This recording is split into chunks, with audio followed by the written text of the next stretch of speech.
Hey guys, welcome to No Filters, Just Freedom, the show for people who are ready to stop shrinking, start rising, and live with unapologetic audacity. My name is Jasmine, I'm a life coach, and I'm here to guide us all through this journey of bold, authentic living. Welcome back, all. This is the podcast where we talk about the messy, real, and sometimes absurd parts of life. Today's episode is different, though. We're diving into something heavy but universal: grief.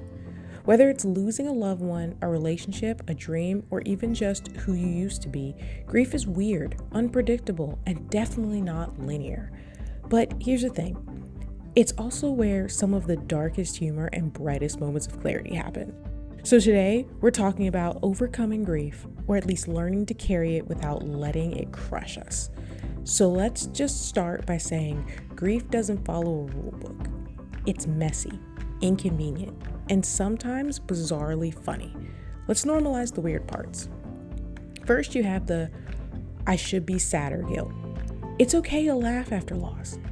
I know that's hard to think about, and I'm gonna talk here from personal experience. People that do know me know that I've had a lot of unfortunate loss in my life. The heavy grief, not just, I've lost friends, I've lost all kinds of things. Sometimes I laugh because, I feel like when you become a mom, sometimes you lose part of yourself too. That's fine, but then there's the real stuff. Then there's the stuff that can be hard to talk about, okay? And sometimes it takes a little bit to be okay with, doing something that would be the opposite of grief, the opposite of sadness, which is laugh. But it's okay. And sometimes just that laughter can get you through whatever you need to get through. One of the examples that I have, which is pretty crazy, and again, dark humor, when my dad died, my mom and my siblings and I, because my dad was really big in the community, my mom and my siblings and I used to come home and have conversations / competitions of who had the craziest story of what people said to us that I guess they thought was helpful or they thought they were relating, and it actually was the most reckless, semi-painful thing ever. And we used to laugh about it because these people really were serious. They really thought they were doing something, helping somebody, doing whatever. My story, because there were a lot of other funny ones, but one of my big ones that I came home with that everyone just shook their head was I was working this job that was helping pay some bills and doing a bunch of other stuff.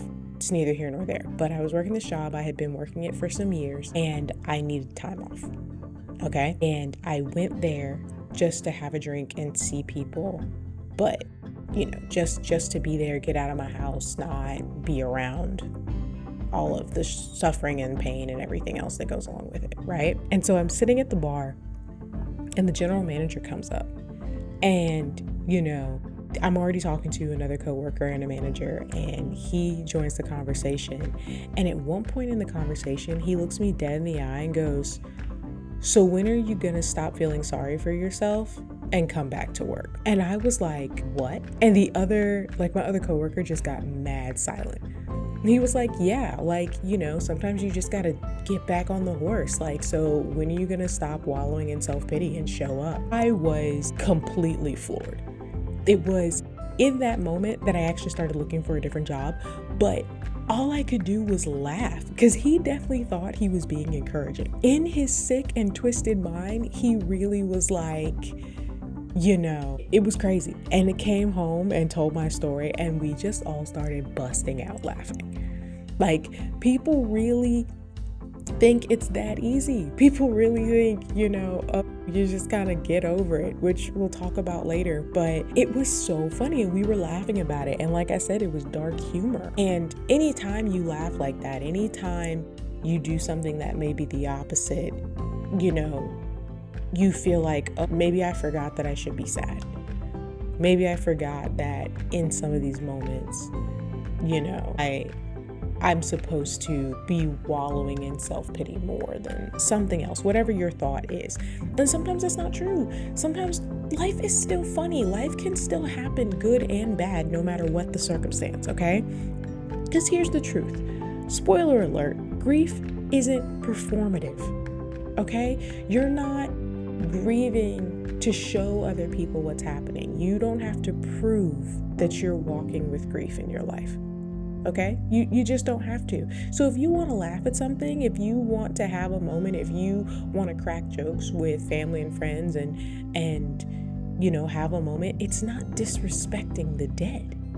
It has nothing to do with them. If anything, if there is, if you believe in an afterlife and they're watching us and everything else, they're probably happy that we're laughing and trying to do something about it instead of just sitting there depressed and broken. Okay? The second weird part is unexpected triggers. This is a big one. Okay? This is, you go from fine to sobbing because, something is just missing in life. Something is wrong, whether or not it's like, hey, this is the moment where you would tell me to get a hold of myself. This is the moment where you crack a funny joke with me. This is the moment where I would call you and, there would be something there. And this is kind of a thing that happens that people don't want to talk about. Okay? Something as simple as, man, I ran across your favorite food, or a friend asked me to go to the restaurant we used to go to for lunch, or anything like that. And you go from everything is normal and everything is okay to, oh my God, woe is me, I'm never gonna get out of bed again. And you're like, what? That went from 0 to 60 real fast. And sometimes it can be like that, Sometimes you're like, oh, I'm gonna do this, and you found their sweatshirt, or you found a funny story, or you hear a voice memo or something that just sends you over the edge. Sometimes my friends or my husband will say things to me that remind me so much of my dad, and it can be like kind of overwhelming. Even it's been 10 years since my father died. 10 years, a decade, and my life has changed and things are different. And I have, for lack of better terms, moved on, okay? But anything can trigger me. And I'll just be like, you know what? I need a moment. I need a whole moment because that was a lot for me. So anything can trigger you, okay? Because the truth is, timeline and time is not linear, okay? Things don't just go from point A to point B in this straight line of like, okay, the further I get from it, the better the path is, the easier it is. No. Sometimes in time you go back and forth. That's why we make those jokes and make those assessments of you can go 1 step forward and 2 steps back. You know what I'm saying? Like, time isn't linear like we want it to be. It loops, it does crazy things, it goes back and forth. It just is what it is. And sometimes we'll end up with ghost habits. My biggest ghost habit that I had to overcome was movies. My dad and I used to watch movies, do movie quotes, talk about stuff like that. And I might see a good movie and I might hear a quote and I might want to be like, oh my God, Dad. And he's not there to hear the quote. That's a huge trigger for me. One time I picked up the phone to tell him something and talk about something that I thought, I just thought it would be the funniest thing that he totally would enjoy hearing. And then I realized that he wasn't gonna pick up, and that's the wildest thing. My brother died. That was crazy. My baby brother died. And I think the biggest ghost trigger that I have and a habit that I have is that we were connected by sports. And crazy stuff has happened over the last year in sports. If you're a sports geek, we know that this has been wild, okay? And I literally went to pick up the phone and text him and call him. And I was like, oh, this is awkward. And then it was weird because we understood each other with our intensity of sports. So it then felt weird to then try to call somebody else and then apologize for the fact that I was getting ready to be real hype about something. And sometimes you just pick up the phone and you text. Sometimes you're just prepared to, and then you have to remember that it's not the same, And, sometimes you, again, have unexpected resurrections, Sometimes, you're sitting there minding your business and their favorite song comes on, your Apple playlist or anything random like that. And like I said, your friends invite you to their favorite, restaurant, and you're just like overwhelmed with grief, okay? There are things that can trigger you. Something as simple as I was cleaning my house and I found something random that they would enjoy that, was a piece of lint, and now I'm like triggered again that I can't talk to them about this thing. It can be such a mess. It really can be such a mess. It's weird. It's weird how it happens. It's weird the things that trigger you, and it's okay. It's okay that it's weird. And again, lastly, similar to what, we would say in the first part, which I should be sadder, is the awkward things people say. And like I said, my family turned this into the first part, which is how we laughed about things, how we had to make fun of stuff. Like, my sister was in high school when her dad died, and one of her, not even friends, just classmates, was like, man, so your dad's not here. Oh man, that means he's like not gonna take you to prom or not walk you down the aisle. And my sister just looked at her and was like, no, he's actually gonna come back from the dead and do it. You just wait and see. And that girl was like shook. She was like, of course he's not gonna be here.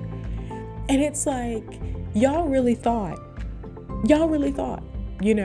when people look at you and say they're in a better place, and you're like, well, that totally helps me, because it's not like I don't want them to be here with me. So what? They're just, they're happier in the place that they are because I'm not there. Guys, that is a loaded statement. I recommend not saying that to people that are early in the stages of grief. Just if anything, just say they're there. Okay? Like, my favorite, it's again, dark humor, funny. If you watch Bridgerton, and you watch Queen Charlotte and everything else, there's a couple of deaths that happen, and the queen is like wanting her kids to like get up and move on, and she like looks at one of her kids and like taps him on the shoulders and goes, sorrows and prayers. Like, it was just like a mandated thing she needed to do. It was so funny. And it was like, you know what, sometimes people just need to say sorrows and prayers and walk away. Like, sometimes you don't need to add anything else personal, okay? I personally hate it when people look at you and say, I understand. No, you don't, because you're not in my shoes. And you know what? That's okay. I don't think I want you to understand, because this pain is reckless. We talk about it. There's a club, okay? There's a club of the Dead Parent Club, and nobody wants you to join the club, but we're happy you're here. We'll love you. You know what I'm saying? Like, that's just kind of how it works. I don't want you to understand. I don't want you to be in the same position as I am. So stop saying it, because it's not true. There's this unspoken pressure to perform grief correctly, and to be sad enough, but not to be too sad, to move on, but not too quickly. There's so many things that's happening here, and sometimes we have to unpack the scripts we've been handed about how loss should look like. There's always the strong one trap, okay? When people look at you and say, you're holding up so well, and you're like, well, thank you. On the inside, I'm actually disintegrating. I wish somebody would be here to tell me that I didn't have it all together, because that's a thing. People told that to me all the time, because for lack of better terms, the world does still move on. You cannot get stuck there, because it's not like the sun isn't going to rise and fall the next day. And so there were practical things that I had to do for my family, practical things that had to happen after death, practical things that had to happen in my life after I walked away from friendships that I thought would be there forever. Okay? Life still happens. And so sometimes you just got to suck it up and just do what needs to be done while you're broken. And people are like, wow, you're just handling it so well. No, I'm not. I'm literally a broken piece of crap, and you would notice that if you paid attention. Don't say that. Don't put these people into a strong person trap. It's not true. You're just trying to function, okay?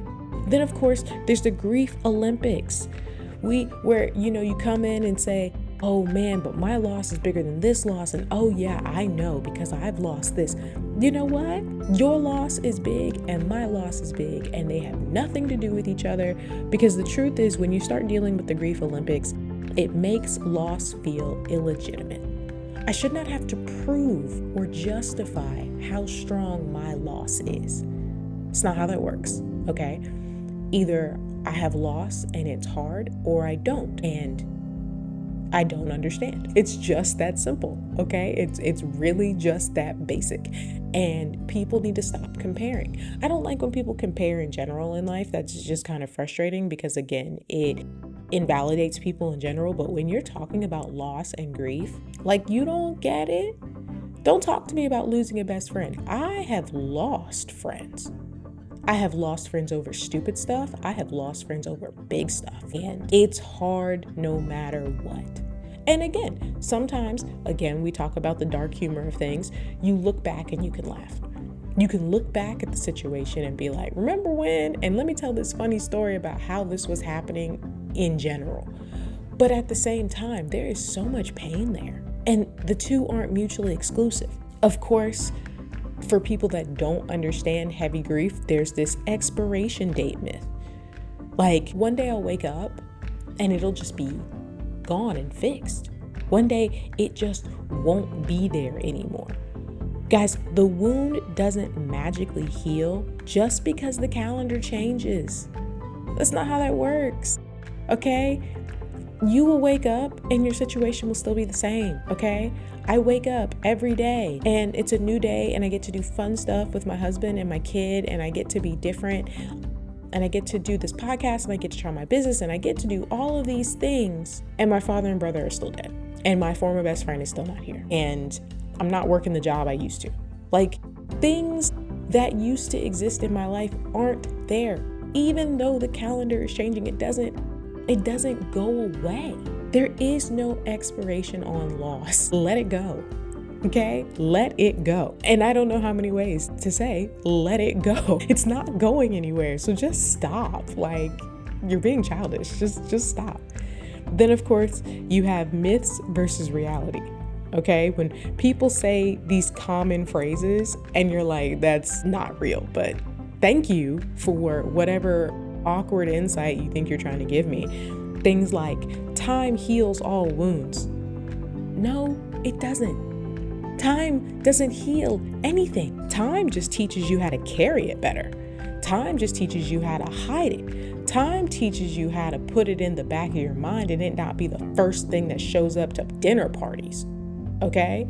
But it doesn't heal anything. It's still broken. The time helps you not feel broken even though the situation is broken. Time helps you realize you are more than your loss, which is a huge deal. But time doesn't heal. So stop saying that mess, because it's just not true. Or when people say, you'll get over it. Now, we don't say that about death. Praise God, because if someone does, I mean, I'm sorry, but they kind of need to be punched in the face.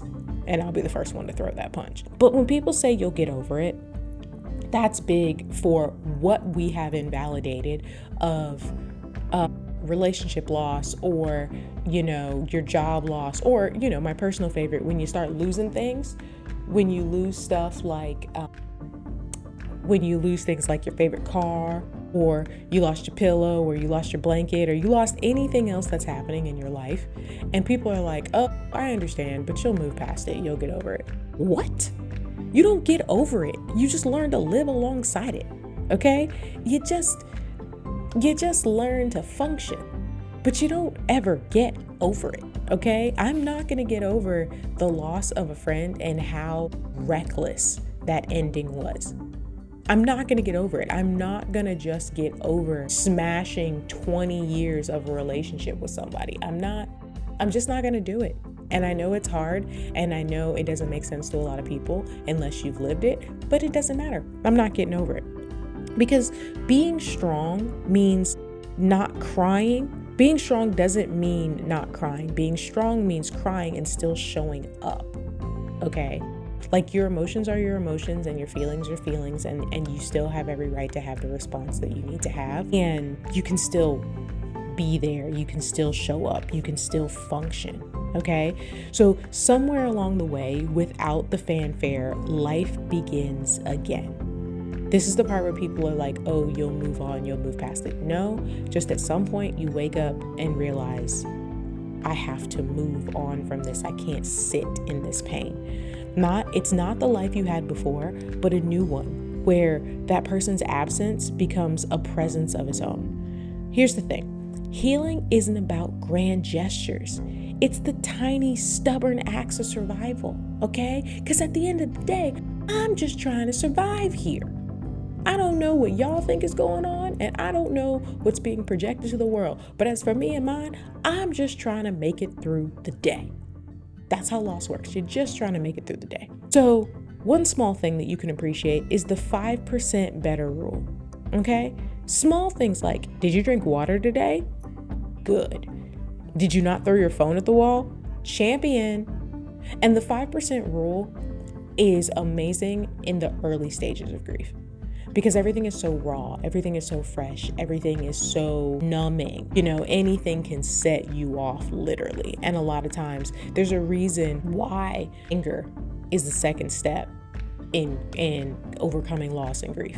Because that is what starts setting you off, okay? You get through the denial part and then you're like mad that this happened to you, mad this is what's going on. And then you could do something reckless like break your phone. And we're not trying to do that. We're trying to overcome what's happening. Also, there's grief journaling uncensored, okay? That's what you want to do. Sometimes that journal is angry, messy, and unfiltered with truth. And I am a fan of this because I am one that doesn't journal. I'm not the biggest fan of journaling. That's not something that I find passion in. But man, was it so cathartic because I could just write it and break the piece of paper and do whatever else I need to do. Because the truth is no one's reading it. I don't even want to read it. My stuff, I literally just burned to the ground, okay? That's all I did. I wrote it and then I burned it and that was the end of that. Cathartic. And then you have rituals that help, okay? You can light a candle. That was their favorite scent. You can watch a bad movie. My father and I, it's weird, but my father used to love the Bring It On films. They're terrible films, but classic, he loved them. He would sit there on a Saturday with the marathon and watch all of them. It was so funny. And sometimes I see a Bring It On movie come on and I'm like, you know what? I could watch that today. Sometimes I just need a good laugh. Sometimes I just need a memory, Or you can eat their weird snack combo. Just weird things. And that'll make you feel closer to them. It'll make you feel what you need to feel. Because one day you'll catch yourself laughing without the guilt. One day you'll feel joy and think, wait, is this allowed? Guess what? It is, okay? It is okay to go back to being yourself while holding on to that loss and grief. It's acceptable, okay?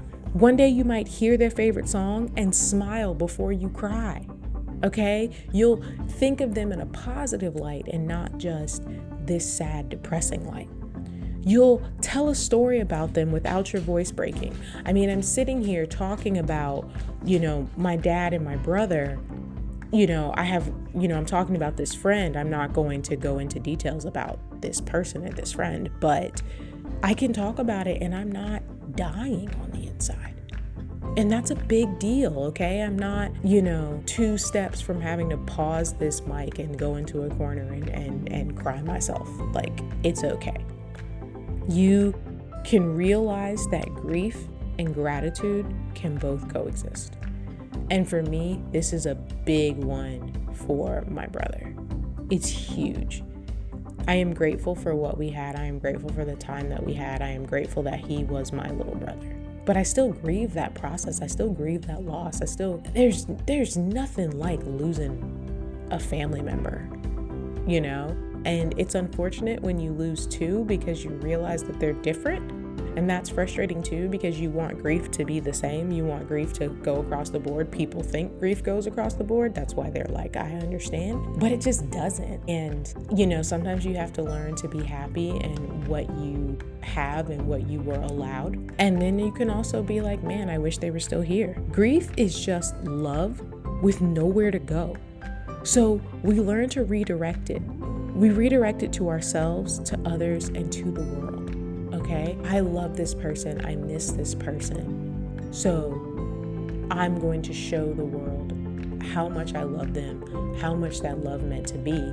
I'm going to be grateful for the way they changed me and defined me. And then I'm going to give and project into other areas. That's how it works. That's how grief works. That's how you can fight to not overcome the pain, but become more than the pain. You are more than your loss. And that is probably the hardest lesson that you have to learn, especially in the first year, because it feels like it's just me and the loss. There's nothing else in between. It's me and the loss. And you can wake up one day and realize you can still be you. There is more to you than broken. There is more to you than pain. It is just a small facet of all the things you bring to the table. But you are still you, and you have to find yourself again, even after going through what you went through, okay? It's okay to live your life while still having grief. You're never gonna get over it. You're not really moving on per se, because you're still holding it. My family likes to say it just becomes a dull ache in the back of your heart. It's always gonna ache, but it's not at the front. It's like a back burner on the stove that's still on, but you're not dealing with it. You're not really cooking on it. It's just back there. So sometimes that's what you got. Sometimes that's how that works. Okay? And that's okay. That's okay for what we bring to the table. Okay? So if today's conversation resonated with you, I want you to know this: however you're grieving, however long it's taking, however messy it looks, it's exactly the right way because it's your way. There is no map for this territory, only the footsteps you leave behind you as you go. And you aren't alone. We're all here on this journey together, and we can't leave each other behind. That's how grief works. Grief works in the sense of, I see your pain, I'm not gonna invalidate it, and I'm gonna reach my hand back and we can walk together. No one gets left behind. What is it in the movie Lilo and Stitch? No one gets left behind or forgotten, okay? It's a cute Disney film, but also at the same time, there is some truth in that. Nobody gets left behind or forgotten. So to learn more or talk to me privately, you can find me on Instagram at breathe_easy_coaching and at TikTok at lifecoach_Jasmine J. So remember, grief isn't a storm to pass. It's the ocean you learn to just sail. Thanks for being here, crew. I'm Jasmine, and just keep floating. Remember, you don't need permission to be great. And this is your call to rise, to reclaim your power, and to step boldly into the life you were meant to live. I believe extraordinary potential lives in all of us. The dreams we've tucked away, the voice that was softened, and the fire that's been waiting to burn bright. This journey isn't about fitting into someone else's mold. It's about shattering expectations and embracing your truest, most unapologetic self. No more shrinking or waiting for permission. The world needs your brilliance, your resilience, and your unique light. It's time to stop asking, am I enough? And start declaring, I am more than enough. Your next chapter begins now. Let's write it with courage, audacity, and unshakable belief in who you are. The unstoppable person isn't born, they're awakened. And that person is you. Now go start your revolution. This world needs your unshaken light today.